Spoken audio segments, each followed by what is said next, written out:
নমস্কার বন্ধুরা, আমি আজকে হাজির হয়েছি সন্ধ্যাবেলার একটা মুখরোচক স্ন্যাক্স নিয়ে, বাঁধাকপির পকোড়া।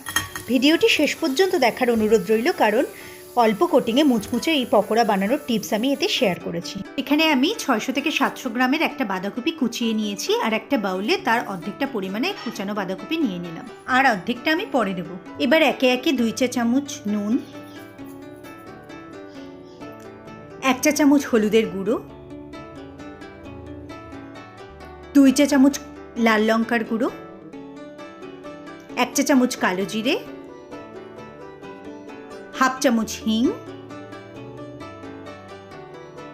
আর হাফ চামচ মতো চিনি আমি অ্যাড করে নিলাম। এখন ভালো করে মশলাগুলোকে ওই কুচানো বাঁধাকপির পাতার সাথে মিশিয়ে নেব। একটু কিন্তু জল ব্যবহার করব না। হাফ কাপ বেসন, 1/4 কাপ চালের গুঁড়ো আমি ইউজ করছি। চালের গুঁড়োটা অবশ্যই ইউজ করবেন বাঁধাকপির পকোড়াগুলো মুচমুচে করার জন্য। এটা কিন্তু একটা টিপস। আর জল একদমই ব্যবহার করবেন না, কারণ বাঁধাকপির পাতা জল ছাড়বে, তাই আরও এক্সট্রা জল ব্যবহার করলে এটা নরম হয়ে যাবে। এইবার ধীরে ধীরে বাকি অর্ধেক কুচানো বাঁধাকপিটাও অ্যাড করে ভালো করে মেখে নেবেন। কড়াইতে রিফাইন তেল গরম করে আমি হাতের সাহায্যে চ্যাপটা করে বাঁধাকপির পকোড়াগুলো ভেজে নেব।